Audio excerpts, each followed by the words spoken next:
सबसे पहले सभी स्टूडेंट्स को गुड इवनिंग।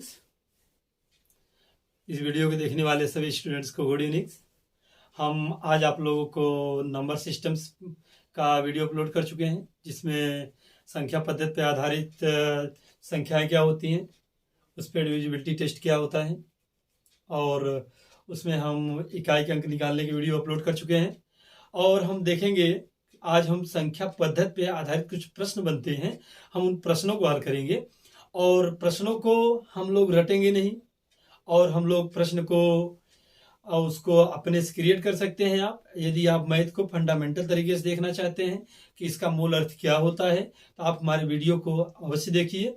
और हमारे वीडियो में हर चीज का ट्रिक्स भी बता दिया जाएगा, और इसके बाद उस मैथ के मूल अर्थ क्या होते हैं, फंडामेंटल्स तरीके क्या होते हैं, उसके मूल अर्थ क्या होते हैं, उसको भी बता दिया जाएगा। और मैथमेटिक्स के हम क्लास 12, 11, 9, 10 के वीडियो जितने भी मैथ के सिलेबस हैं सभी को अपलोड करेंगे। और एसएससी बैंक, रेलवेज के जो रीजनिंग्स आती है, मैथ्स आती हैं, ये सभी को हम अपलोड करेंगे। आप लोग इसे हम मूल रूप से बताएंगे, उसके ट्रिक्स भी बताएंगे, जिसको आप आसानी से, सरलता से, जल्दी से, कम समय में 2 सेकंड, अब आप वीडियो में देखते हैं क्या बोलते हैं, चुटकियों में कर देंगे। हमारा कोई ऐसा ट्रेक मतलब ऐसा कोई टारगेट नहीं कि चुटकियों में, चुटकी तो ऐसा नहीं है कि चुटकी बजाते ही कुछ लोग लिख देते हैं, जैसे कि वीडियो में कमेंट्स में मार देते हैं कि भाई चुटकियों में कर देंगे। अरे भाई, कोई भी चीज है, मैथ है, तो आप चुटकियों में उससे कैसे हल करेंगे? आप चुटकियों का मतलब क्या होता है कि आप ऐसे कर दीजिए, चुटकियों हो गया। अब चुटकियों में क्या चीज, चुटकियों में तो आप केवल क लिख सकते हैं, ख लिख सकते हैं, ग लिख सकते हैं, मतलब पल, पल में सेकंड। हमारे सेकंड में आप क्या कर सकते हैं, बहुत ज्यादा क्या क्या कर सकते हैं, एक पलक झपक, आपकी पलक झपक सकती है। अब लोग बता देते हैं अपने, मतलब वीडियो में बोल दिया कि मैं चुटकियों में। अरे चुटकियों में क्या, आपको कुछ तो लिखना पड़ेगा। अगर आपको मैथ पढ़ रहे हैं तो आपको ये समझ में आना चाहिए कि इसका मूल अर्थ क्या है। मूल अर्थ क्या है, यदि आपकी बात समझ में आ गई तो समझ लीजिए कि उस पर दिए हुए क्वेश्चंस को आप चुटकियों में नहीं, आप जैसे चाहें आप पढ़कर ही कर सकते हैं। इसलिए आप पहले हमारे वीडियो में हर एक प्रश्न को पहले समझाया जाएगा, फिर उसके बाद उसके मूल अर्थ को बताने के बाद तब हम उसके ट्रिक्स को बता देंगे कि आप इसको डायरेक्ट कैसे कर सकते हैं। और आज का मेरा टॉपिक्स है नंबर सिस्टम। नंबर सिस्टम को मैंने बताया है, अपलोड भी किया है। नंबर्स क्या होते हैं, डिविजिबिलिटी टेस्ट क्या होती है, विभाज्यता का नियम क्या है, और नंबर सिस्टम में इकाई के अंक क्या होते हैं, इसके पहले मैंने वीडियो अपलोड कर दिया है। और आज मैं अपना टॉपिक लाया हूं कि संख्या पद्धति पे कुछ प्रश्न आते हैं, उस प्रश्न करने के तरीके क्या हैं, हम इसको देखेंगे। और उसको हम ट्रिक के द्वारा भी देखेंगे, और उसको हम फंडामेंटल भी हल करके देखेंगे, मतलब इसका अर्थ क्या होता है। उसको हम डायरेक्ट भी हल कर सकते हैं, और उसको हम मूल रूप से भी, साधारण रूप से भी हल कर सकते हैं। और आप लोग अगर वीडियो को देख रहे हैं तो आप लोग वीडियो को अंत तक देखें, और वीडियो को लाइक भी करें, सब्सक्राइब भी कर दीजिए। आप लोग वीडियो को लाइक करें, सब्सक्राइब करें। और हम आज का मेरा टॉपिक जहां से है, मतलब संख्याओं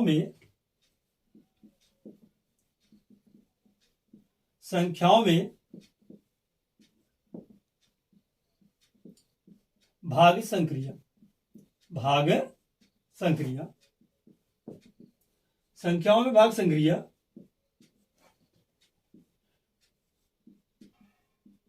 डिवीजन ऑन नंबर्स,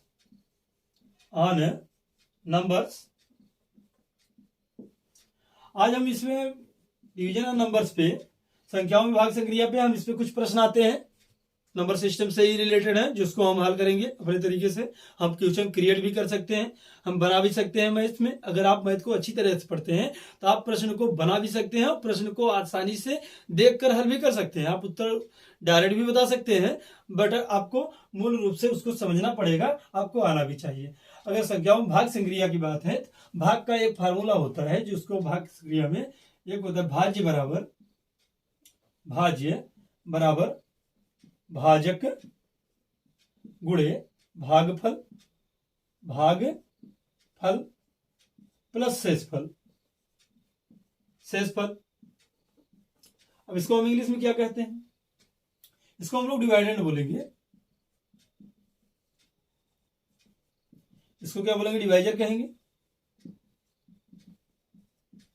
इसको क्या बोलेंगे, क्वोशेंट बोलते हैं। इसको क्या बोलते हैं, रिमाइंडर बोलते हैं।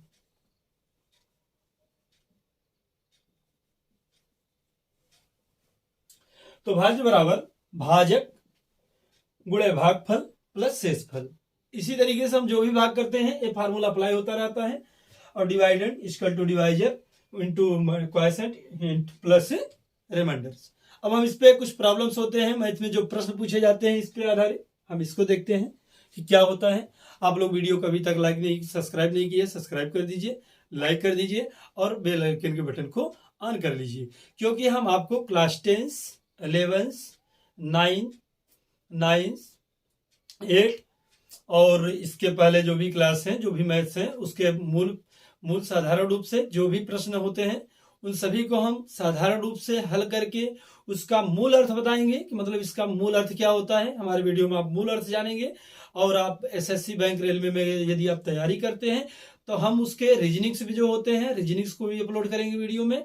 इसके बाद मैं आपको जो इस पे नंबर सिस्टम पे जो आंकी गणित होती है, इसके जो बोर्डमास जितने भी रूल्स हैं, सभी मैथमेटिक्स के जितने भी सिलेबस हैं, हम सभी को ट्रिक तरीके से भी यूज करेंगे, ट्रिकी तरीके से भी अपलोड करेंगे। और उसको हम आप क्लास 10, 11 वाले अगर देख रहे हैं उसको हम फंडामेंटल भी करेंगे, ताकि वो एग्जाम पे जाकर उसको पूर्ण रूप से हल करके अपना नंबर प्राप्त कर सके। अब हम इस पे कुछ समस्याएं होती है नंबर सिस्टम पे, जिसको हम हल करेंगे। हम इस पे देखते हैं।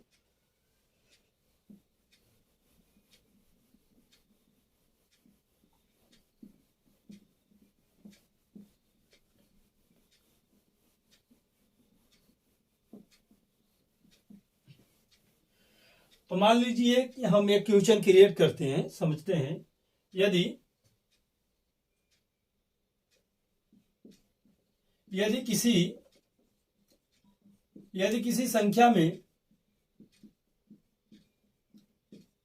संख्या में मान लीजिए 56 से भाग दिया जाए, 56 से भाग दिया जाए,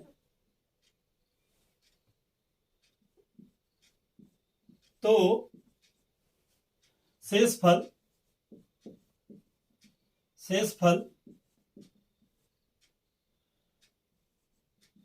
मान लीजिए 29 प्राप्त होता है।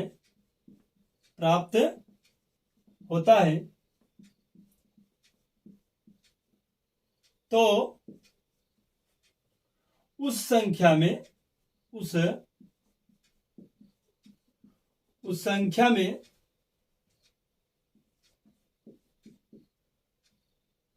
8 से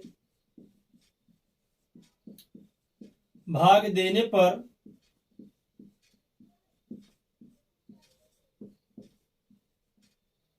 शेषफल क्या मिलेगा, क्या प्राप्त होगा।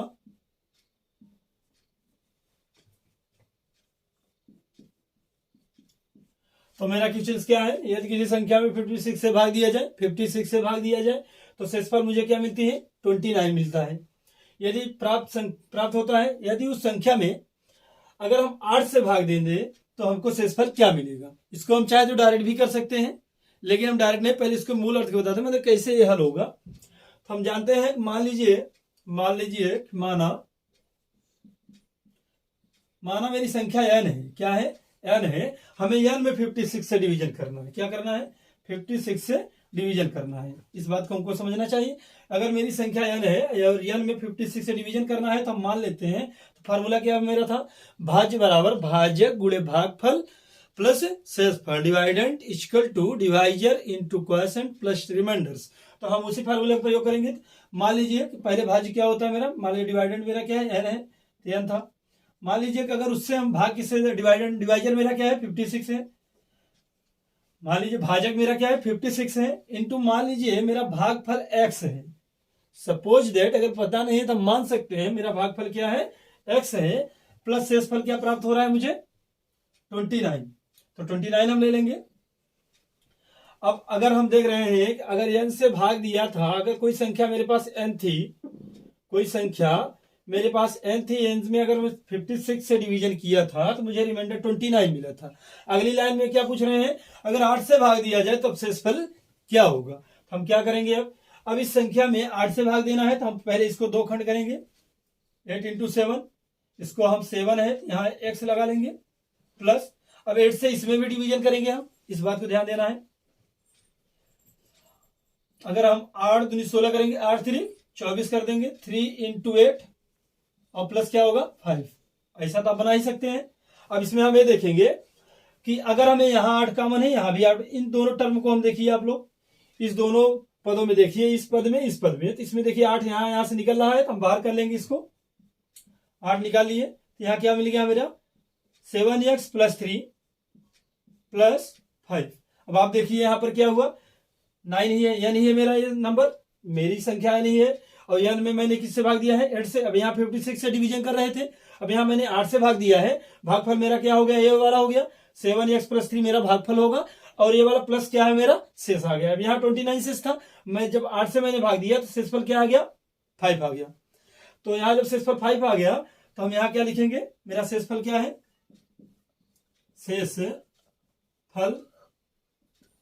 शेषफल इक्वल टू मेरा क्या आ जाएगा 5 आ गया। मतलब अगर संख्या में 8 से भाग देंगे तो शेषफल मुझे क्या मिला 5। करने का तरीका आप जानेंगे कि आप इसको क्या करेंगे, फैक्टराइजेशन कर देंगे, इसका फैक्टर कर देंगे। अगर आप 56 फैक्टर करेंगे 8 × 7 × 29 में आप क्या करिए 8 से डिवीजन कर दीजिए, मतलब 8 का कितने टाइम मल्टीपल है 3 टाइम मल्टीपल हुआ। अगर मुझे पूरा अगर कट जाता तो क्या है रिमाइंडर 0 हो जाता, लेकिन कटा ही नहीं, कैंसिल नहीं हुआ, तो हम क्या बोलेंगे रिमाइंडर 5 है। हम इसी क्वेश्चन की चेंज कर सकते हैं, थोड़ा बदलाव करेंगे क्वेश्चन बन जाएगा। थोड़ा आप देखिए इस तरीके से। अब इस क्वेश्चन को हम यहां से मिटाते हैं, आप इसके आगे देखिए।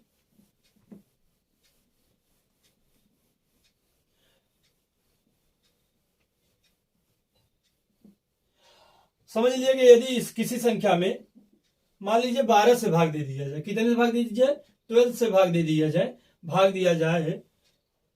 भाग दे दिया जाए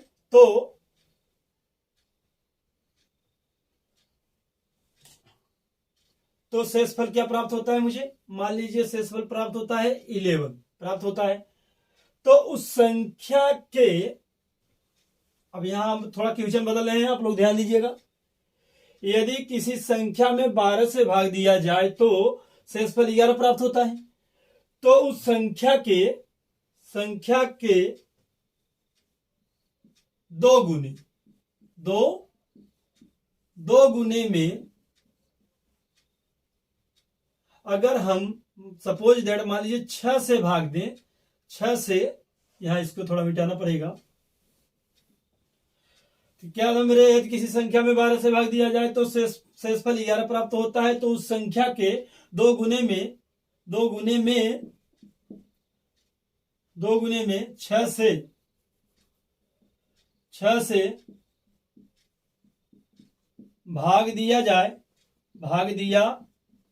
जाए तो शेषफल क्या होगा, तो शेषफल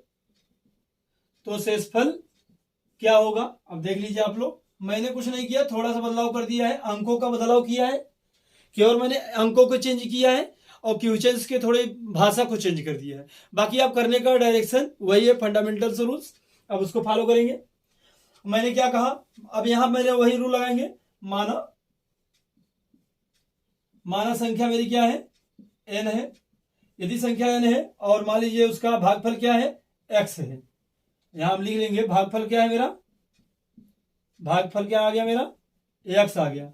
बाकी और सब तो दिया गया है, मुझे इससे भाग देना है, मुझको भाजक उसका डिवाइजर पता है, इसका रिमाइंडर पता है, और बाकी नंबर मुझे पता है, और उसका जो मेरा इसका जो क्वोशिएंट है वो भी मुझे पता हो गया। अब हम फार्मूले में रखेंगे n = मुझे क्या दिया गया था 12x प्लस क्या रखेंगे 11, ये तो मुझे गिवन है। यहां तक देखिए आप लोग, यदि किसी संख्या में 12 से भाग दिया जाए तो शेषफल 11 प्राप्त होता है। मान लीजिए संख्या n है, उसका भागफल क्या है x है, तो हम उसको संख्या से भाग दिया, इस तरीके से हम इसको लिख सकते हैं। अब क्या करें उसके आगे वाले में, तो उस संख्या के 2 गुने,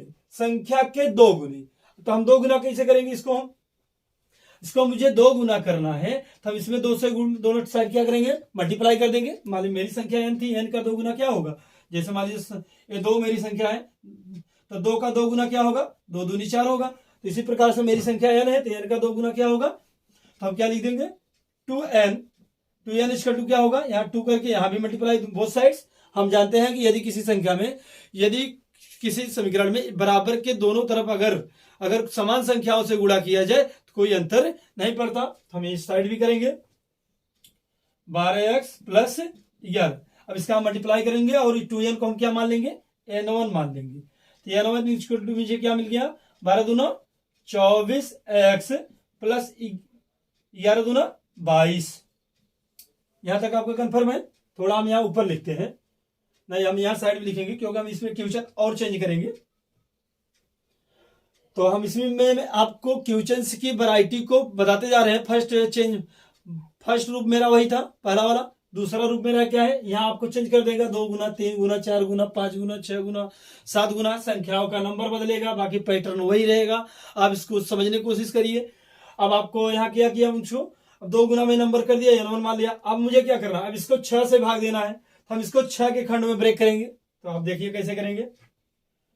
n1 इक्वल टू मुझे 6 करना है, 6 चौक 24 होता है, 6 इंटू 4x बना देंगे इसको हम, 6 चौक 24, 24 हुआ, प्लस 6 समय इसमें भाग दूंगा, 6 3 18 होगा, 6 इंटू 3 होगा, और प्लस 18 4 22 होता है, तो 22 हम लगा देंगे। क्योंकि मुझे अगर 22 में 6 से भाग देना पड़े तो 6 3 18, 3 टाइम गया, मैं 3 टाइम अगर वो चला गया तो 6 3 18 होगा प्लस 4। तो हम क्या करेंगे, अब यहाँ इस दोनों पद में देखिए आप, यहाँ 6 और 6 है, तो हम 6 को कॉमन कर लेंगे। 6 को यदि हम कॉमन कर दिए तो क्या मिल गया मेरा, 4x प्लस 3 प्लस 4।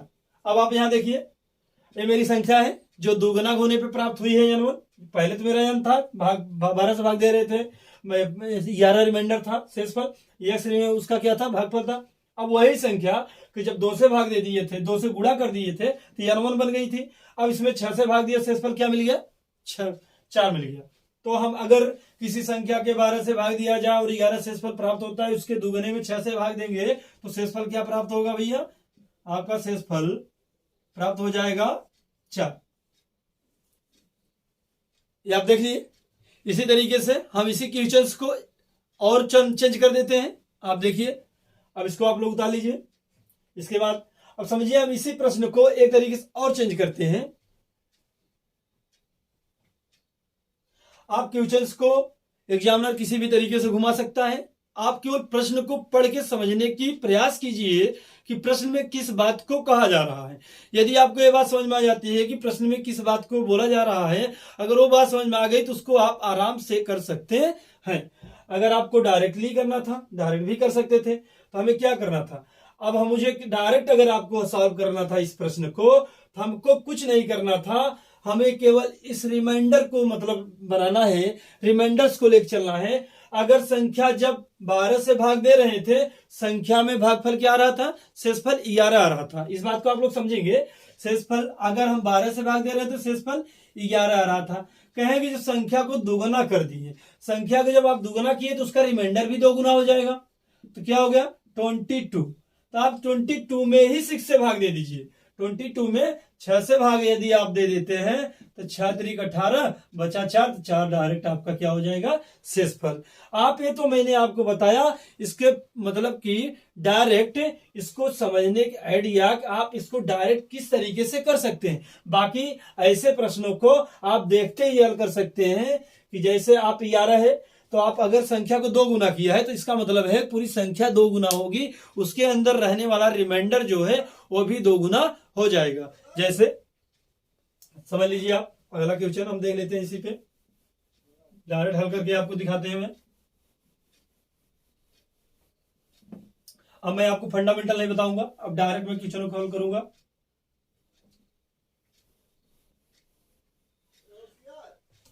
मान लीजिए, तो आप लोग समझिए, अब हम आपको फंडामेंटल नहीं बताएंगे, अब हम आपको डायरेक्ट इसका हल बताते हैं, किस तरीके से इसे हल होगा।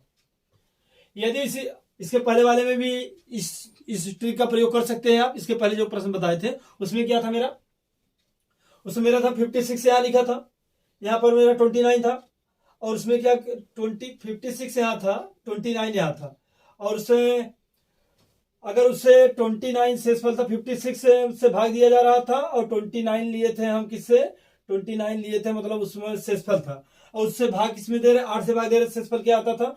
तो मान लो उसको अगर डायरेक्ट करना था, 29 यहां था, 29 हम 29 में, अब हम 8 से इसमें भाग दे रहे, तो हम इसी में 8 से भाग देंगे। 8 3 24 हो गया, तो 5 बचा, तो 5 रिमाइंडर डायरेक्ट आ जाएगा। आप ऐसे ही समझ सकते हैं, ये है ट्रिक्स। अब इसी को लोग ट्रिक्स बताते हैं, तो आप पहले उसको समझने का प्रयास करिए, इसके बाद आप ट्रिक्स तो मेरे हाथ में है कि आप ट्रिक्स कैसे बनाएंगे। ट्रिक्स तो आपके हाथ में है, अगर आप क्वेश्चन को समझ गए तो ट्रिक्स तो आपके हाथ में है ना, कि आप ट्रिक्स को कैसे अप्लाई करेंगे। अगर आपको ट्रिक्स आता भी है मैथ में, तो आप ट्रिक्स को वहां तक ही लगा सकते हैं जहां तक वो प्रश्न आता है। अगर एग्जामिनर प्रश्न को चेंज कर देता है तो आपका ट्रिक काम नहीं करेगा। इसलिए आप ट्रिक को लगाने से पहले आप प्रश्नों को समझने का प्रयास करिए। सभी लोग पहले आप लोग इस बात को समझने का प्रयास करिए। अब मान लीजिए सपोज दैट अगर किसी संख्या में मान लीजिए 10 से भाग दिया जाता, आई एम सॉरी 10 तो सिंपल बात है, छोड़, मान लीजिए कि 15 से भाग दिया जाता है, तो उसमें शेषफल कितना आ जाता है। मान लीजिए कि शेषफल 7 आ जाता है, प्राप्त होता है। उस संख्या के 2 गुने में 6 से भाग दिया जाए, कितने से भाग दिया जाए, 6 से भाग दिया जाए, तो शेषफल क्या आएगा। तो हम क्या करेंगे, हम इसी को उठा लेंगे, 7 इंटू 2 इक्वल टू क्या हो जाएगा, 14 होगा। अब 7 दूनी 14, 14 आ गया। अब 14 में हम 6 से भाग दे देंगे, तो 6 दूनी 12 होगा, 6 दूनी 12 होगा, 2 शेषफल आएगा मेरा रिमाइंडर क्या आ गया, 2 आ गया। आप इसे हल करके फंडामेंटल देख सकते हैं, इसका रिमाइंडर 2 ही आएगा। इस तरीके से अब मान लीजिए कोई एग्जामिनर अगर थोड़ा क्वेश्चन को चेंज करना चाहता है तो क्या करेगा, अब यहाँ पर 2 गुना जो है यहाँ 3 गुना लिख देगा, 4 गुना लिख देगा, 5 गुना लिख देगा, कि 4 गुना से अगर भाग दिया जाए, 4 गुना में 6 से भाग दिया जाए, तब हम क्या करेंगे, तब हम इसको इरेज करते हैं। समझिए कि मैंने कहीं कुछ किया नहीं, एक ही प्रश्न है, लेकिन क्वेश्चन को चेंज करते जा रहा हूं और ऐसे क्वेश्चन बदलते जाते हैं और क्वेश्चंस के डायरेक्शंस होते हैं। अब इसमें क्या है, यदि किसी संख्या में 15 से भाग दिया जाए तो शेषफल 7 प्राप्त होता है। यदि तो उस संख्या में के 4 गुने में 6 से भाग दिया जाए तो शेषफल क्या मिलेगा। तो हम क्या करेंगे, 7 को ही 4 गुना कर देंगे, 7 चौक 28 प्राप्त हुआ। अब 6 से भाग दे देंगे, हम 6 से भाग दे दिए, क्या मिल गया मुझे, 6 चौक 24, 6 चौक 24, 4 टाइम 4 रिमाइंडर बच जाएगा मेरा, 4 शेषफल आने लगेगा। आप ऐसे समझ सकते हैं, इस तरीके से कर सकते हैं। अब एक क्वेश्चन को मैं, और इसकी अगली वैरायटी क्या है, हम अगली वैरायटी देखते हैं, मतलब प्रकार। अगला प्रकार क्या है, अगला टाइप क्या है, आप प्रकार टाइप कुछ भी बोल सकते हैं। अगला टाइप मेरा ये है कि यदि किसी संख्या में 15 से भाग दिया जाए तो शेषफल 7 प्राप्त होता है, तो उस संख्या के वर्ग में, उस संख्या के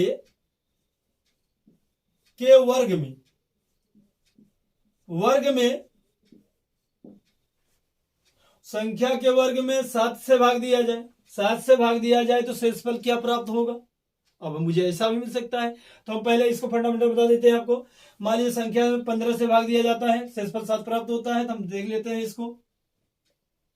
शेषफल 7 प्राप्त होता है, माना संख्या n है, n में अगर मैं 15 से भाग दिया, भागफल मान लीजिए कितना आ गया मेरा, 7 आ गया, 15 से भाग दिया, भागफल 7 आ गया। अब क्या कर रहे हैं, इसके वर्ग में, वर्ग की बात किया है तो ठीक है, वर्ग में हम इसको देखते हैं। हाँ, तो ऐसे नंबर देखिए आप, ताकि आपका नंबर यहाँ कट जाए। यदि ऐसा नहीं, गलत है, क्वेश्चन सही है, लेकिन आप अगर नंबर नहीं कटेंगे तो थोड़ा प्रॉब्लम्स होगी, क्योंकि आपको इसको डिविजिबिलिटी टेस्ट में डिवीजन करने में प्रॉब्लम होगी। तो हम 7 14 कर लेते हैं, इसे हम 14 कर लेते हैं, ताकि ये कट जाए। ऐसा दिया भी रहेगा आपको प्रश्न में, इसके लिए आपको कोई प्रॉब्लम नहीं है।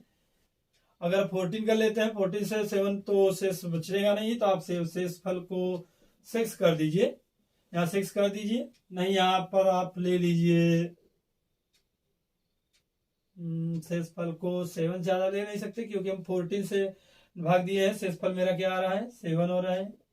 अगर मैं, हाँ तो आ सकता है 7, नो प्रॉब्लम, विदाउट टेंशन 7 आ सकता है। यदि इसकी संख्या के वर्ग में 7 से भाग दिया जाए, अब क्या है, वर्ग में 7 से भाग दिया जाए, तो पहले हम संख्या का वर्ग कहा है, तो हम n का स्क्वायर कर देंगे, तो इसका स्क्वायर करेंगे तो इस पूरे का स्क्वायर हो जाएगा। तो थोड़ा संख्या बड़ी हम लोग ले ली है, थोड़ा छोटी ले, ताकि हमको आराम से इसको सरलता से हल कर ले। मान लीजिए हम 4 से भाग देते हैं, तो शेषफल 2 आ जाता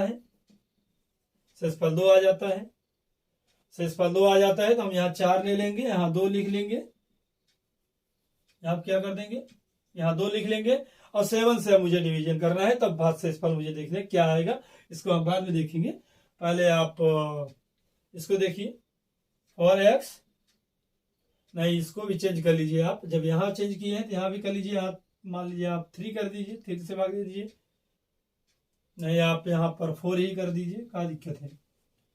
तो 4x प्लस 2 का स्क्वायर कर दीजिए आप, इसको आप हल करेंगे तो क्या आ जाएगा, 16x स्क्वायर प्लस, आप इसका स्क्वायर करेंगे, 4 चौक 16 होगा, plus x square plus 4 plus 4 दूनी 8 दूनी 16x, 16x। तो हम क्या करेंगे, इसको यहां उठा लाएंगे, 16x square plus 16x plus 4, इसको हम लिख सकते हैं, समझिए। अब 4 से मुझे भाग देना है, इस बात को विशेष ध्यान देना है। अगर मुझे 4 से इसमें डिवीजन करना है इस नंबर में, तो मुझे क्या मिलेगा, इस बात को आप ध्यान दीजिए। हमने 4 लिख दिया है, 4 हो गया है, तब इसको हम क्या बोलेंगे,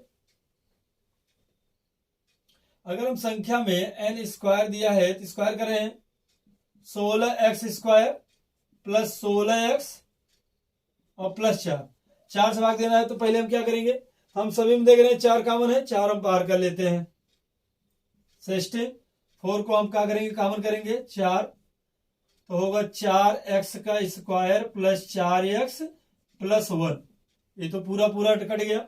इसका मतलब क्या हुआ, इसका मतलब आप लोग समझिए, यहां पर आप प्लस 0 लगा सकते हैं क्योंकि कोई चेंज नहीं होगी। तो आप देखिए, इसको हम n स्क्वायर के n1 मान लेते हैं।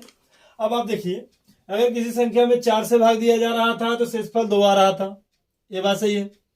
यदि उसी संख्या के वर्ग में 4 से भाग दिया जाए तो शेषफल क्या आने लगा, 0 आने लगा। इसको ये अनुमान था 4, तो आप देखिए ये तो मेरा क्या है, ये मेरा भाजक है, तो अनुमान है। तो आप देखिए यहाँ पर आप 4 से भागफल पर, तो इसका शेषफल क्या आ गया, आपका शेषफल बराबर का हो गया 0। अब हम अगला क्वेश्चन देखते हैं, इस पे हम और भी क्वेश्चन बना सकते हैं, ऐसी कोई बात नहीं, लेकिन हम इसी पे इसको हम और भी वैरायटी नंबर सिस्टम में दिखाते हैं आपको क्या होते हैं।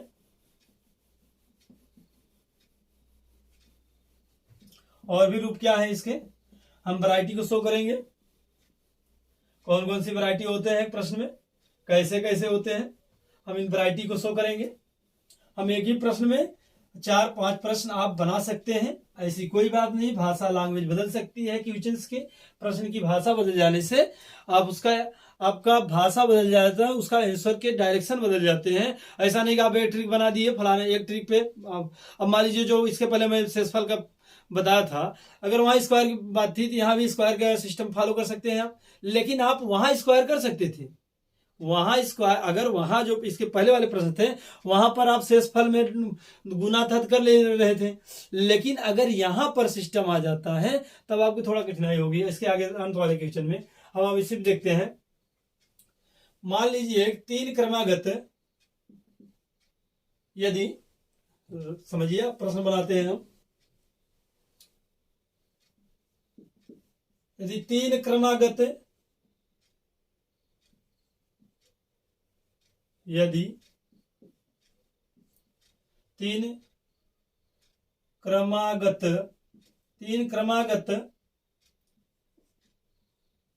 प्राकृतिक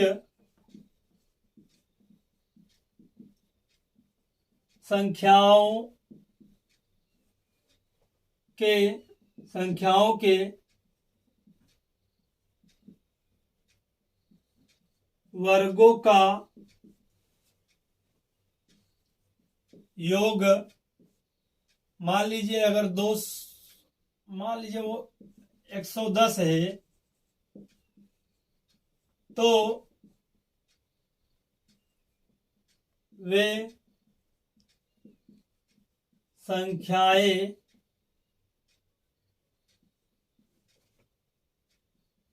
क्या है।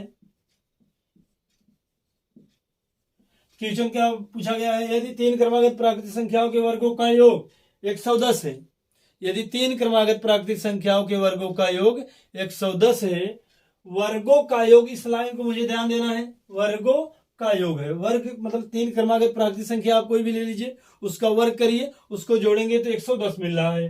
तो वे संख्या क्या हो सकती हैं, तो हम इसको देखते हैं।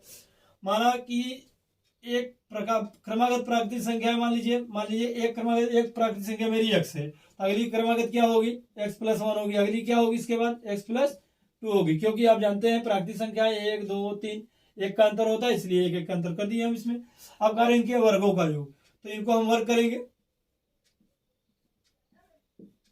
अब इनको जोड़ने की बात कर रहे हैं, इनका जोड़ जो है कह रहा है कि यदि तीन क्रमागत प्राकृतिक, पहले मैंने क्रमागत प्राकृतिक संख्याओं को लिया, इसके बाद क्या किया, उनका वर्ग कर दिया, वर्ग करने के बाद मैंने प्लस साइन लगा दिया, और जब इतना करने के बाद उसने कहा 110 मिलता है, कितना मिलता है, 110 प्राप्त होता है। तो अब इसमें हम a प्लस बी के स्क्वायर का फॉर्मूला अप्लाई कर सकते हैं, इसलिए हम x² प्लस x का स्क्वायर प्लस मान लीजिए 1 होगा प्लस 2x प्राप्त होगा मुझे यहाँ पर, प्लस यहाँ पर x का स्क्वायर प्लस 4 प्राप्त होगा, इक्वल टू क्या प्राप्त होगा, 110 प्राप्त होगा। तो 1 2 3 हुआ, तो हम लिखेंगे 3x का स्क्वायर, और यहाँ देखिए 2 और 2x क्या हो जाएगा, ये 2x और 4x मिलकर 6x हो जाएगा, और प्लस यहाँ 4 प्लस 5 4 5 उस तरफ जाएगा, क्या मिल जाएगा मेरा, बन जाएगा 105 बन गया।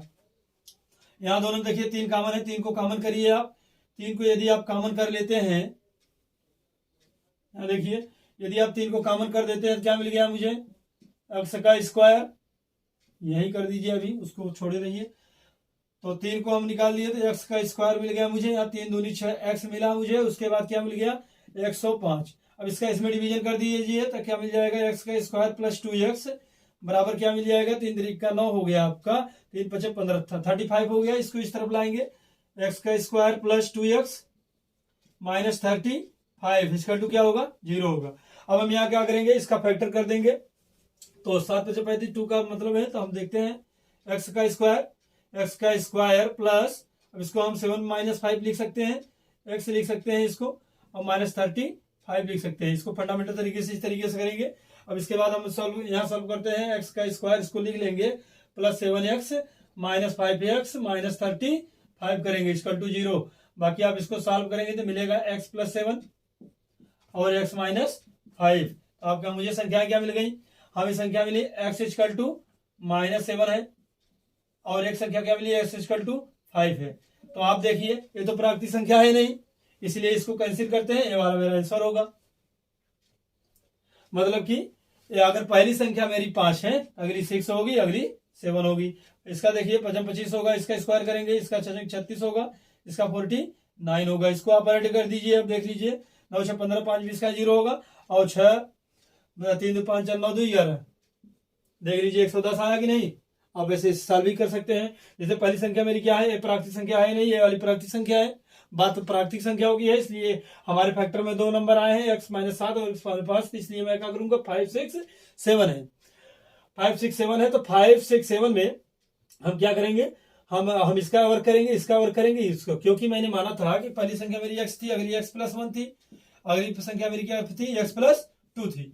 हमने अगर मुझे 5 मिला तो यहाँ 5 6 होगा, यहाँ 7 होगा, तो 7 रख दिए, तो हम इनका वर्ग कर दिए। तो पहले का वर्ग मेरा 25 है, दूसरे का वर्ग क्या है 36 है, तीसरे का वर्ग क्या है 49 है। इन तीनों को अगर ऐड करेंगे तो देखिए 110 मिला कि नहीं। देखो मैंने क्वेश्चन भी यही बोला था। तो इसी तरीके से आप इस पे आधारित क्वेश्चन पूछे जा सकते हैं कि मान लीजिए 10 प्राकृतिक संख्या होगा, ऐसा है, अंतर इतना है, गुणा इतना है, तो उसको आप इस तरीके से कर सकते हैं। आप ऐसे क्वेश्चन के फंडामेंटल तरीके से सॉल्व कर सकते हैं। हम अपने अगले क्वेश्चन को देखते हैं, अगले टाइप की क्वेश्चंस की, कि मतलब नंबर सिस्टम पे और भी टाइप के क्वेश्चंस बनते हैं जिसको हम आसानी से सॉल्व कर सकते हैं। अब मान लीजिए कि कुछ आते हैं, जैसे कुछ बकरियां हैं, कुछ मान लीजिए कि कुछ तालाब के किनारे, तो हम ऐसे इस पे आधारित क्वेश्चंस को भी सॉल्व कर सकते हैं, उसको आसानी से भी सॉल्व कर सके, डायरेक्ट भी सॉल्व कर सकते हैं। बाकी इसके पहले हम देखते हैं डिविजिबिलिटी टेस्ट से कुछ आधारित है। यदि डिविजिबिलिटी टेस्ट मैंने वीडियो डाला है, उस पर आप लोग देख लीजिए, उस पर आधारित प्रश्न आता है जिसको आप आसानी से सॉल्व कर सकते हैं। यदि तीन अंकों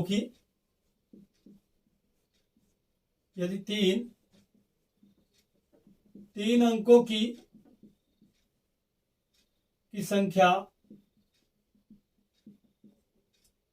मान लीजिए यदि 3 अंकों की संख्या 2a3 में, यदि 3 अंक से 2a3 में 3 2 6 जोड़ दिया जाए,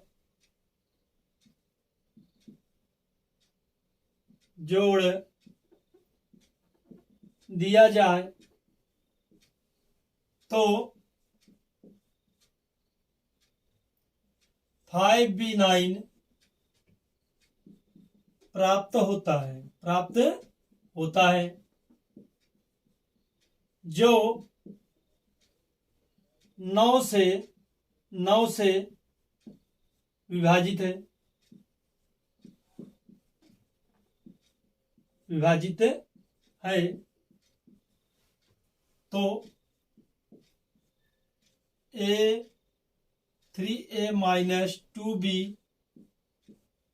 का मान बताइए, का मान बताइए। मान लीजिए ऐसा प्रश्न है मेरा, 3 अंकों की संख्या है मेरी एक, इसमें वाली संख्या अगर जोड़ दिया जाता है तो मुझको ए वाली संख्या प्राप्त हो जाती है। लेकिन इसने कंडीशन दे दिया है, यहाँ शर्त दिया है कि ये वाली जो संख्या प्राप्त होती है वो 9 से विभाजित है। हम 11 से भी कर सकते हैं, क्योंकि डिविजिबिलिटी टेस्ट का नंबर वीडियो मैंने इसके पहले प्रोवाइड कर दिया है, जिसमें आप देख सकते हैं कि 9 से विभाजित किए हैं। तो हम क्या करेंगे, ये संख्या मेरी 9 से विभाजित होनी चाहिए। अगर ये संख्या 9 से विभाजित है तो हम यहां लिखेंगे, पहले इसको डिविजिबिलिटी टेस्ट में ले जाएंगे, इसको हम 5b9 जो है मेरी डिवाइड है 9 से। 9 से डिवाइड तभी होगी जब इसके संख्याओं के अंकों का योग 9 से विभाजित हो, अंकों का योग 9 से विभाजित हो। मैंने यही पढ़ा था। तो हम क्या लिखेंगे, 9 5 क्या होगा, 14 होगा, प्लस क्या होगा, b। अब ये वाली संख्या मेरी 9 से विभाजित होनी चाहिए, तो 14 में क्या जोड़ दे जो 9 से विभाजित हो जाए। तो b के स्थान पे अगर हम 4 ले लें, क्या ले लें, 4 ले लें, 14 4 18 हो जाएगा। देखिए 9 से डिवाइड हो गई, तो आप देख सकते हैं 18, 9 से दूनी 18 हो गए। तो यहाँ b के स्थान क्या ले सकते हैं, 4। और भी संख्या आप ले सकते हैं, ऐसा मैंने कुछ नहीं कहा है, मैंने केवल सॉल्व करके प्रश्न को दिखा रहा हूं। बाकी इसके पहले आप और भी संख्या इसके आगे कंडीशन के अंदर भी ले सकते हो सकता है सम संख्या कंडीशन दे, विषम की दे, जैसा आपको देगा वैसा आप करेंगे। तो आप यहाँ क्या करेंगे, अब हम b बराबर 4 लेंगे, तो यहाँ b 4 रख दीजिए, 5 4 9। देखिए 9 से डिवीजन है, 9 6 54, 9 91, बात क्लियर है, 9 से डिविजिबल है। हम यहाँ रख देंगे अब इस संख्या को। हम पहले इसको क्या कहा, इसमें 2a3 प्लस 3 2 6 इसका 2 क्या दिया था मुझे, 5b9। b के स्थान पर हम क्या रख सकते हैं, 4 रख लेंगे क्योंकि 9 से डिविजिबल है। तो 2 को हम लिख सकते हैं 200 प्लस 10a प्लस 3। हम भाई इसको हम स्टैंडर्ड फॉर्म में ऐसे ही लिखेंगे, स्टैंडर्ड फॉर्म है, प्लस इसको हम 326 करेंगे, इसका 2 इसको क्या लिख सकते हैं, b के स्थान 4 लिख देंगे, 9 होगा। इसको इस तरफ ले जाओ, सब्ट्रैक्ट कर दो, तो यहाँ क्या होगा, यहाँ 2 26 होगा और 3 2 5, 500, इसको ऐड कर दो, 526 हो गया मेरा यहाँ, प्लस यहाँ 3 है, 26 3 29 कर दो, 529 डायरेक्ट यही लिख दो, 9 हो गया। और मैंने तीनों को जोड़ दो, मैंने इसको जोड़ दो, इसको जोड़ दो, इसको आपस में जोड़ोगे तो क्या मिल जाएगा मुझे, मैं 200 है, 3 3 2 500, 26 3 29 29 हो गया, 10 10 ये हुआ मेरा। इसके बाद 5 4 9, इसको इस तरफ ले जाओ, घटा दीजिए आप, 10 है, इसका 2 मुझे क्या मिल गया, 49, और इसको इस तरफ ले जाइए आप, डायरेक्ट 5 2 9, तो यहाँ से 9 9 कैंसिल 0, और यहाँ 4 से 2 2 आ गया, 5 5 कैंसिल, मतलब 10 आ गया।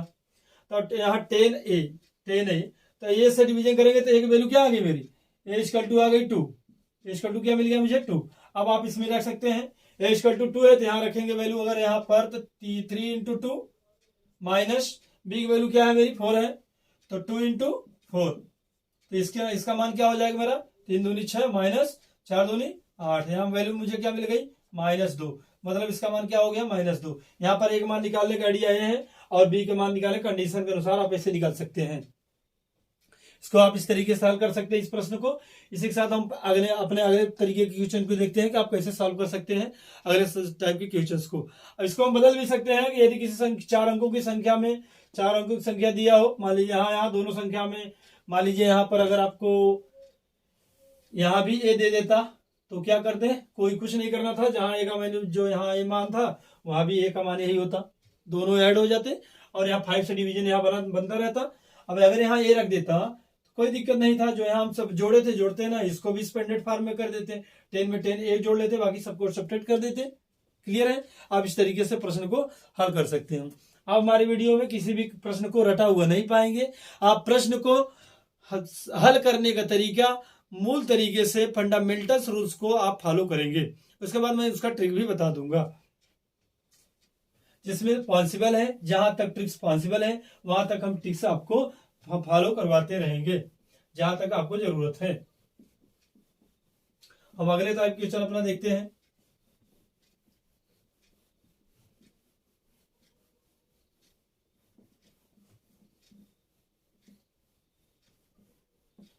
संख्या पद्धति पे आधारित और भी प्रश्न आते हैं।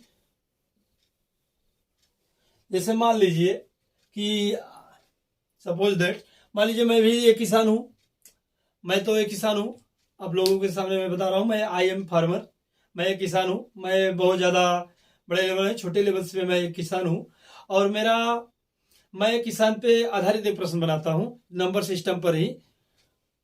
मान लीजिए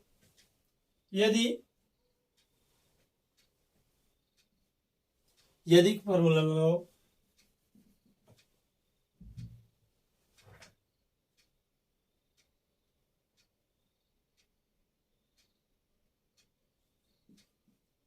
थोड़ा ऊपर से लिखते हैं। एक किसान के पास, लगा लीजिए, यदि एक किसान के पास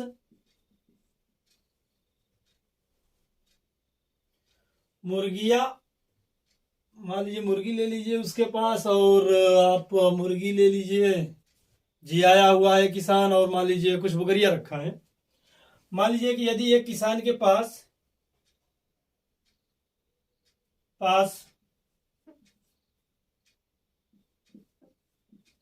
मुर्गियां और बकरियां हैं, उनके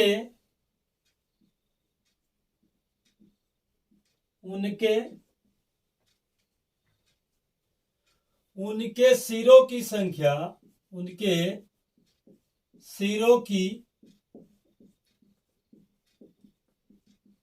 संख्या मान लीजिए 240 है, और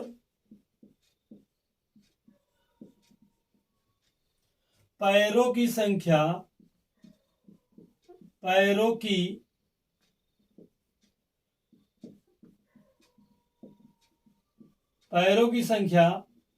मान लीजिए 640 है। तो बताइए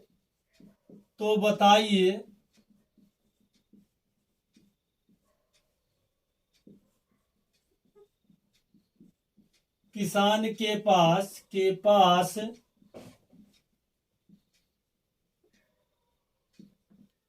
कितनी हेन है और कितनी गोट हैं। चलिए हम इस बार देखते हैं। अब माना किसान के पास कितने हेन है, एक्स हेन है, और कितनी गोट है, मान लीजिए वाई गोट है, वाई बकरियां हैं, एक्स मुर्गियां वाई बकरियां किसान के पास हैं। अब उस क्वेश्चन में क्या बताया गया है, किसान के जो मुर्गियां और बकरियां हैं उनके सिरों की संख्या क्या है, 240। आप लोग जानते ही हैं मुर्गियों के पास कितने सिर होते हैं, एक सिर होते हैं कि दो, शायद एक सिर होता है, कंफर्म है। चलिए ठीक है। उसके बाद बकरियों के पास भी शायद एक ही सिर होता है, शायद नहीं, कंफर्म है एक सिर होता है। आप लोगों ने कहीं दो देखा हो तो बताइएगा। हाँ, ये बात वीडियो में मैं बता रहा हूं कि यदि आप लोगों ने कहीं पर 2 से 3 सिर देखा हो तो मुझे आप लोग बताइएगा, लेकिन जहां तक पॉसिबल है कि एक सिर होता है, एकदम क्लियर मैंने जो देखा है कि एक ही सिर होता है, इसलिए एक सिर इसके पास एक सिर इसके पास होते हैं, इसलिए एक सिर होता है। माना इसका x सिर है, एक बुकरी है एक सिर होगा, तो x बुकरियां है तो x सिर होंगे।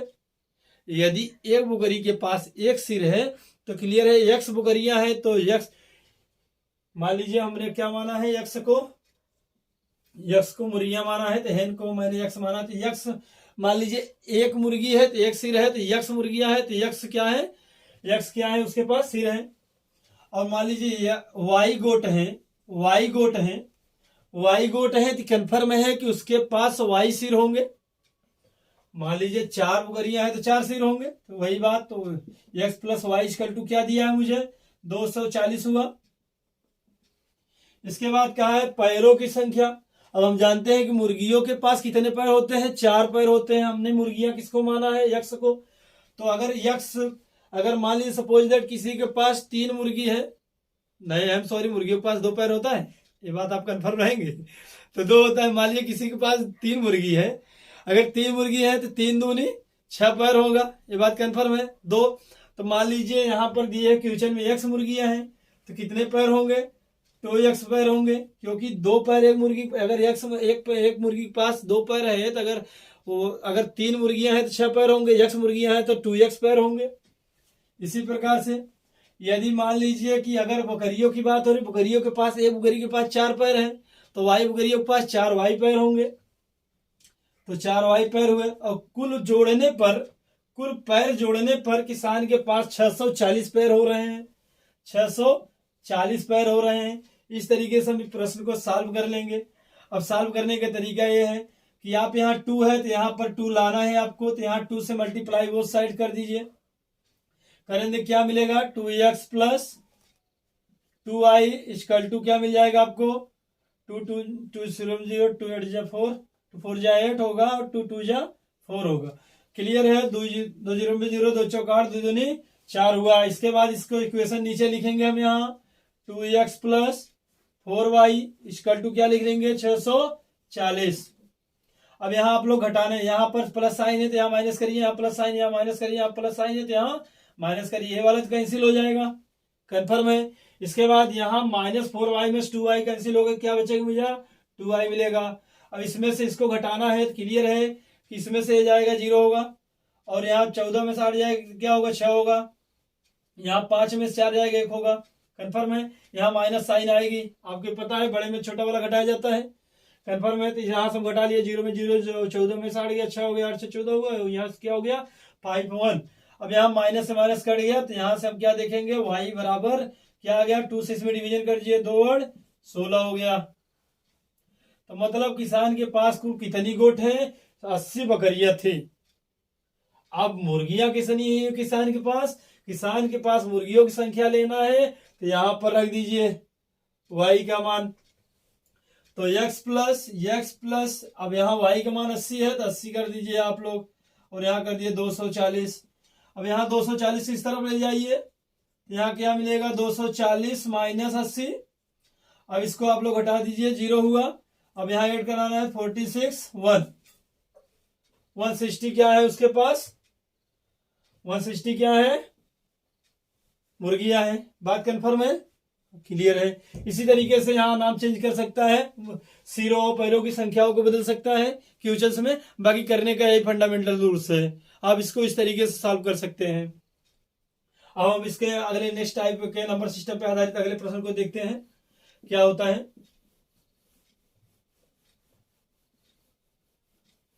आप लोग हमारे वीडियो में किसी भी प्रश्न को रटा हुआ नहीं पाएंगे, हमारे द्वारा क्रिएट क्वेश्चन को एक्यूरेसी पूरा दी जाएगी। प्रश्न में गलत नहीं पढ़ाया जाएगा, हर प्रश्न की कॉन्फिडेंस से पढ़ाया जाएगा, प्रश्न में किसी प्रकार की गलती नहीं होगी। अगर कहीं भी मिस्टेक मिलता है किसी भी प्रश्न को, यदि आप, क्योंकि प्रश्न मैं खुद अपने तरीके से बनाता हूं और बनाने के बाद आपके सामने रखता हूं, यदि आप कहीं भी मिस्टेक पकड़ते हैं तो हमको आप कमेंट थ्रू बता सकते हैं। किसी भी मिस्टेक पर अगर प्रश्न में कहीं भी मिस्टेक मिलता है तो आप लोग मुझे कमेंट थ्रू बता सकते हैं। हर प्रश्न को मैं अपने आप से बनाता हूं, उसका प्रश्न उत्तर मैं खुद ही देता हूं। अंडरस्टैंडिंग मेरे अंदर रहती है, मैं अपने से खुद प्रश्न को बनाता हूं और उसे खुद आपको समझाने की कोशिश करता हूं। सभी अपने स्टूडेंट्स जो भी मेरे वीडियो को देख रहे हैं, हम सभी वीडियो को अपलोड करेंगे। और आप लोग वीडियो को अभी तक लाइक नहीं किए, सब्सक्राइब नहीं किए, तो प्लीज आप लोग वीडियो को लाइक कर दीजिए, सब्सक्राइब कर दीजिए। और बेल आइकन को आप ऑन कर लीजिए, जिससे मेरे द्वारा दिए गए सभी वीडियो आपके पास सरलता से पहुंच सके और फंडामेंटल तरीके से मैथ को आप समझने की कोशिश करिए। और हम और भी क्वेश्चंस आपको दिखाते हैं इसी पे आधारित। हाँ, एक क्वेश्चंस नंबर सिस्टम पे और भी आता है, हम इसी के साथ अपना वीडियो क्लोज करेंगे और उसके आगे और भी हम नंबर सिस्टम पे जो भी प्रश्न बनने वाले रहेंगे हम आपको प्रोवाइड करवा देंगे, दे देंगे। हाँ, इस क्वेश्चन ये बनता है कि मान लीजिए कि यदि किसी परीक्षा से आधारित, परीक्षा एग्जामिनेशन हॉल से आधारित प्रश्न बनता है तो हम उस पर एक प्रश्न बनाते हैं, आप सामने देखते हैं। माना कि यदि किसी परीक्षा में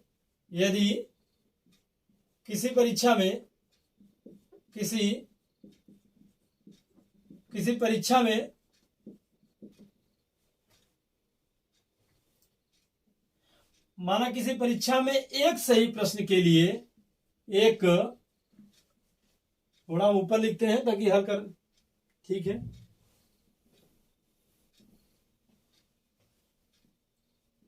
यदि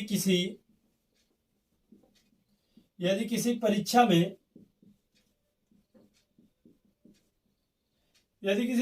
में एक सही प्रश्न के लिए एक सही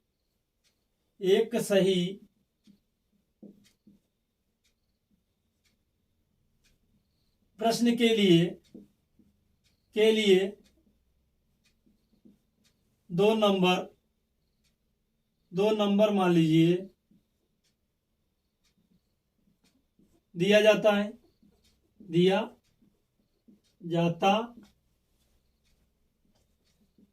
है और गलत होने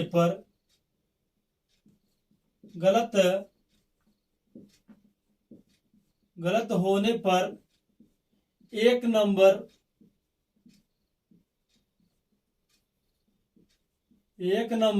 काट लिया जाता है।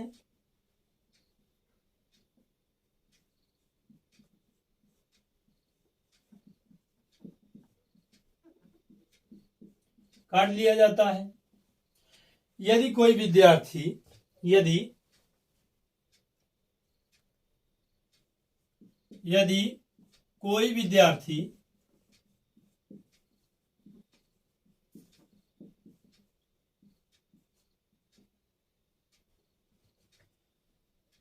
100 प्रश्न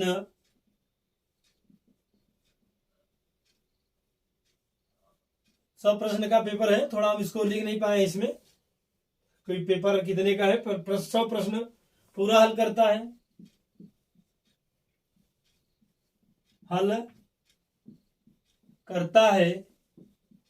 और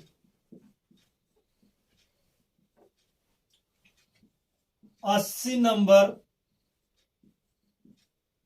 प्राप्त करता है तो बताइए वह कितना प्रश्न सही या गलत किया है।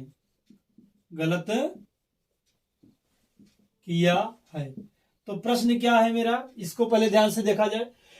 किसी परीक्षा में एक सही प्रश्न के लिए 2 नंबर दिया जाता है और परीक्षा में कुछ 100 प्रश्न है, क्योंकि यहाँ मैंने एक लाइन लिखा नहीं है। 2 नंबर दिया जाता है और गलत होने पर 1 नंबर काट लिया जाता है। तो यदि कोई विद्यार्थी 100 प्रश्न पूरा हल करता है, 100 का 100 प्रश्न हल कर देता है, तो और वह 80 नंबर प्राप्त करता है। कितना नंबर प्राप्त करता है? 80 नंबर वह विद्यार्थी प्राप्त करता है। तो बताइए वह कितना सही प्रश्न किया है और कितना गलत किया है। तो मानना क्या है, हम ये देखेंगे। आप समझिए कि यदि वह लड़का 100 का 100 प्रश्न सही करता, कितना 100 का 100 प्रश्न सही करता, तो उसके पास कुल मिलाकर 200 नंबर प्राप्त होते हैं। उसे कितने नंबर प्राप्त होते हैं? 200 नंबर प्राप्त होते हैं, क्योंकि एक प्रश्न के सही होने पर 2 नंबर दिया जा रहा है। इसलिए यदि और विद्यार्थी 100 प्रश्न का अगर पेपर है 100 का 100 हल किया है, यदि वो पूरा सही किया होता, 100 का 100 प्रश्न सही किया होता, तो उसको कुल मिलाकर 200 नंबर मिलता। लेकिन उसे मिला कितना है? उसको मिला है 80 नंबर। कितना मिला है? 80 नंबर। अच्छा, वो कितना नंबर नहीं पाया, इस बात को भी देखा जाए। अगर वो 100 का 100 पूरा सॉल्व किया था तो उसको 200 नंबर मिलना था, लेकिन मिला है उसको सिर्फ 80 नंबर। तो इसका कितना नंबर कट गया? उसका 120 नंबर माइनस हो गया उसके पेपर से। वो विद्यार्थी जो है मेरा 100 का 100 प्रश्न पूरा हल कर गया भैया कि मुझे 200 नंबर मिलेगा, लेकिन उसको लास्ट में मिला कितना? मिला 80 नंबर। चालाकी में पड़ा कि भैया ऐसा है कि 200 के 100 नंबर 100 प्रश्न दिया गया है, हर पे 2 मिल रहा है, 100 कर दे 200 मिल जाएगा। 200 के चक्कर में उसने क्या किया, अपना 80 100 के 100 कर दिया, उसे 80 नंबर मिला, 120 कट गया। अब देखते हैं कितना सही कितना गलत किया। अगली लाइन में इतना तो उसका कटा हुआ पार्ट है, माइनस हो गया है उसका। अब यहां देखेंगे, एक सही होता तो 2 नंबर पाता, अगर एक सही होता तो 2 नंबर पाता। अगर एक गलत है तो उसका 1 नंबर कट रहा है। तो फाइनली देखिए कि अगर एक सही एक गलत, एक ही प्रश्न की बात है, एक प्रश्न पे अगर वो सही करता तो 1 नंबर मिल जाता। लेकिन समस्या यह है कि अगर वो प्रश्न गलत होता है तो 2 नंबर तो हो जा रहा है, 1 नंबर उसका और काट लिया जा रहा है सही में से। इसलिए इन दोनों एक एक प्रश्न तो एक ही है, तो हमारा टोटल एक ही प्रश्न पे 3 नंबर कट रहा है। कितने नंबर कट रहे हैं? 3 नंबर। और उस विद्यार्थी का 120 नंबर कटा था, इसलिए हम 3 से डिवीजन करेंगे 120 में। हम देखेंगे 3 चौक 12 होगा, और 3 जीरो में 0 कर देंगे। यहां हम देखेंगे 40, मतलब ये नहीं मिलने वाला नंबर था। इसका मतलब है उसने 40 प्रश्न गलत किया था। अब हम देखते हैं कैसे वो 40 गलत किया, हम इसे सिद्ध करके दिखाते हैं। अब इसकी हिस्ट्री को आप समझ लीजिए। एक सही करता तो 2 नंबर पाता, एक गलत किया, एक माइनस हुआ। अगर माइनस और प्लस, ध्यान दीजिए आप, हमने कहा प्रश्न एक ही है और 2 नंबर यहां प्लस होता, और अगर वो गलत कर दिया क्वेश्चन को, अगर सही किया तो +2 हुआ, अगर कट किया, अगर गलत किया तो -1 हुआ। फाइनली अगर क्वेश्चन गलत हो ही गया तो फाइनली मुझे दिख रहा है कि यहां से देख लीजिए उसको 3 नंबर का घाटा लग रहा है प्रति क्वेश्चन पे। क्वेश्चन सही करता तो 2 का लाभ होता, यदि उसने गलत किया तो फाइनली उसको एक क्वेश्चन पे 3 का घाटा हो रहा है। उसने 100 का 100 किया है, 120 नंबर कम पाया है, इसलिए उसने 40 प्रश्नों को गलत हल किया है। 40 प्रश्नों को गलत हल किया है और सही 100 प्रश्न हल किया था। अर्थात 100 में से अगर आप 40 को बाहर कर देंगे तो 60 बचा। उसने 60 प्रश्न सही किया है, 40 प्रश्न गलत किया है। इसलिए 60 प्रश्न सही करने का मतलब यह है कि आप यहां थोड़ा हम इरेज करते हैं, समझा देते हैं इसको। आप समझिए, यदि वह 40 प्रश्नों को सही किया, 60 प्रश्नों को सही किया है, सही प्रश्न कितना किया है? वह 60 प्रश्न किया है। और गलत कितना किया है? गलत किया है वह 40। अब 60 और 40 का डिफरेंस है। अगर वह 60 गलत किया है, सही किया है, तो 120 नंबर हुआ। कितना हुआ भैया? कुल 60 दूना 120 नंबर उसने। अब क्लियर है, 40 गलत किया, हर क्वेश्चन पे 1 नंबर काटा जा रहा है, तो भैया सही है, तो 40 क्वेश्चन काट दिया गया।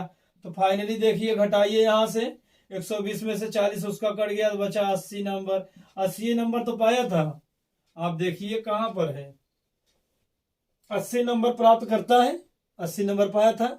इसी के साथ हम नंबर सिस्टम पे जो प्रॉब्लम्स हैं हम इसी पे वीडियो को क्लोज करते हैं, और हम आपको नंबर सिस्टम पे और अच्छे अच्छे जो वीडियो बनेंगे, जो नंबर सिस्टम के जो अच्छे अच्छे क्वेश्चंस बनते हैं, हम सभी को सॉल्व करेंगे और फंडामेंटल तरीके से देखेंगे उसका मूल अर्थ क्या होता है और उस क्वेश्चन की क्रिएट कैसे कर सकते हैं।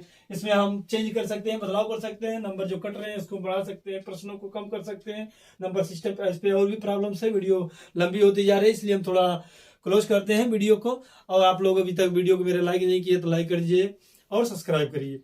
प्लीज़ आप वीडियो को लाइक करिए और सब्सक्राइब करिए, इसके साथ आप कर दीजिए और बेल आइकन को ऑन कर लीजिए, और जिससे कि हम आपको हमारे द्वारा फंडामेंटल्स दिए गए मैथमेटिक्स को हम हर class SSC, banks, railway, class 9, 10, 11, 12 सभी मैथमेटिक्स को हम वीडियो में अपलोड करते रहेंगे, जिससे आप देख लीजिए। और इसमें आपको हम मूल तरीके से उसको हम बताएंगे कि आप कैसे क्वेश्चन क्रिएट कर सकते हैं और बना सकते हैं। इसी के साथ देखने वाले वीडियो को सभी विद्यार्थियों को good evenings, good nights, I am sorry, mistake हो जाता है, गुड नाइट्स एंड और भारत माता की जय।